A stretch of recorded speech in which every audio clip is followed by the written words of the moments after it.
Alright mates, how's it going? In today's video, chapter 12 of Rise of the Horde by Gul'dan. I forgot to write an intro, so let's just go! As Ner'zhul rode back from the sacred mountain, all he wanted was for the dark night to swallow him whole. How could he return to his people knowing what he had done to them? But on the other hand, he couldn't just cheese it. Where would he even go? Gul'dan would probably find him even if he found the best hiding place in the history of hiding places. He contemplated suicide, but there was no honour in that, not amongst the orcs.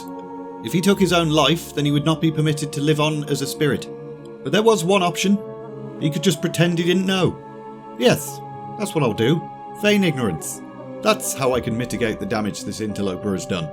Finally arriving back, Ner'zhul looked at his hut. He was looking forward to going in and simply collapsing, but a bright light nearly blinded him as he entered. "You would betray me then?" Ner'zhul fell to his knees, and as the light dimmed, Ner'zhul saw Gul'dan standing beside Gul'dan, grinning darkly. "What have you done?" "I have informed Gul'dan of a rodent." Ner'zhul noticed that there was still snow on Gul'dan's shoulders, and put two and two together. His apprentice had followed him. Gul'dan had heard the words of the ancestors, and still he clung to Gul'dan, choosing power over his own people.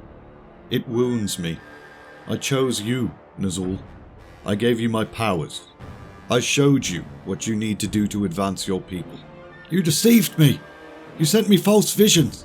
You maligned the ancestors and all they stand for. I don't know why you're doing this, but it's not out of love for my people." And yet they flourish. They are united for the first time in many centuries. United under a lie. Ner'zhul felt almost giddy in his rebellion. It felt good to defy this powerful jerk. Perhaps if he kept pressing, Gul'dan would lose his temper and solve all of Ner'zhul's problems by destroying him. But Gul'dan did not respond with deadly fury.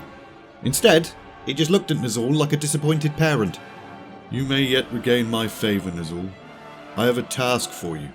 If you complete it, your lapse of faith will be overlooked." Ner'zhul stared at the being, confused. All he wanted to do was tell Gul'dan to sod off, but this time, the words wouldn't come out. "What happened with the Frostwolf chieftain troubles me. Not least because he is not the only one who has murmured against what is happening. There are others. The one who wields the Doom Hammer. Some among the Blade, Wind and Redwalker clans as well. There must be no risk to the success of my plan. We must ensure their cooperation, for now and for all time. What is it you suggest, Great One?" Gul'dan smiled at Gul'dan, and Ner'zhul could already see the bond forming between them.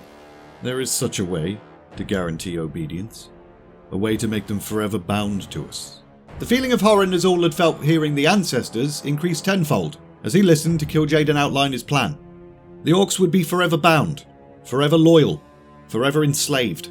He looked up into Gul'dan's blazing eyes, but once again, no words would come. So he just stared, transfixed, like a bird before a snake. "Do you refuse your chance of redemption, Ner'zhul?" And then, as if a spell had been removed from Ner'zhul, the words that had been stuck in his throat came rushing out. Words that he knew would mean his doom. "I refuse utterly to forever doom my people to a life of slavery." "Know this, Shaman. Your choice averts nothing. My desires will still be carried out. Your people will still be slaves. But instead of leading them and lingering in my favour, you will be forced to be a helpless observer. I think that will be much sweeter than simply killing you." Gul'dan narrowed his eyes, and Ner'zhul realised he couldn't even move, let alone speak now. Even his heart beat only by the will of Lord Gul'dan, and he knew it. Gul'dan then turned to Gul'dan, who looked back like a sad, pathetic puppy, hungry for praise. "There is no need to trap you with pretty lies, is there, my new tool? You do not shrink from the truth." "Indeed no, Lord. I live to do your bidding." "Well, if I will do away with lies, then so must you. You live for power. You hunger for it. Thirst for it. Ours is not a partnership of adoration or respect, but one of convenience and selfish benefit, which means that it will likely last." Various emotions flitted across Gul'dan's face, and Ner'zhul, even in his wretched state, at least took some pleasure in his former apprentice's unease. "As you will. Tell me what you would have me do, and I swear it will be done." "You have no doubt perceived that I wish to exterminate the Draenei. Why I do so is no concern of yours. The orcs are doing moderately well at this, but they can do better.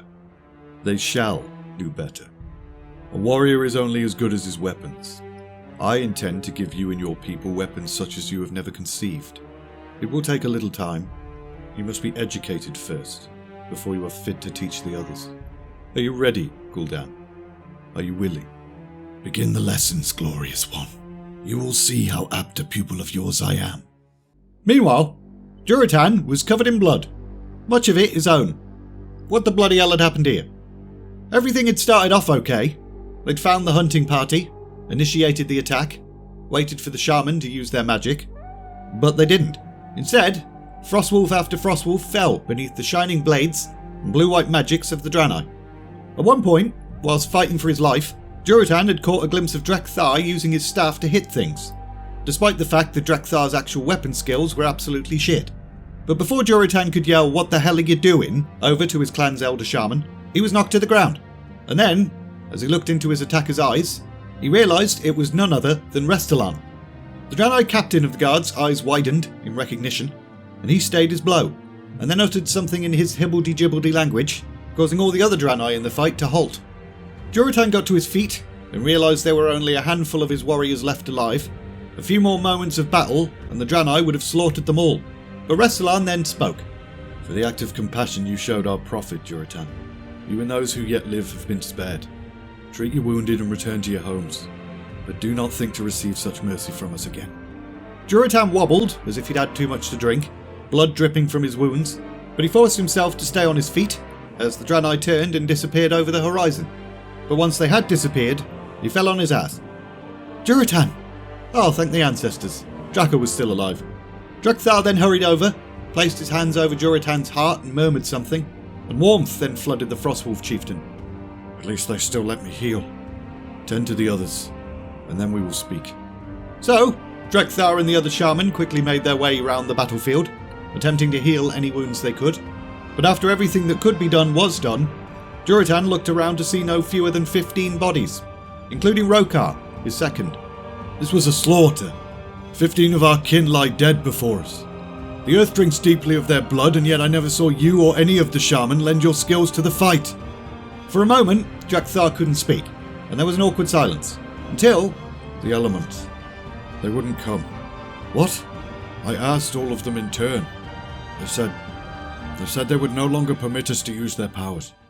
Durotan's shock was broken by Draka's yell. "This is a sign! A shout! A goddamn battle cry that what we're doing is wrong." Durotan was still slowly trying to comprehend the magnitude of this, but he nodded. If it were not for the mercy Restylane had shown them, they'd all be dead, and the elements were condemning what the shaman were asking of them.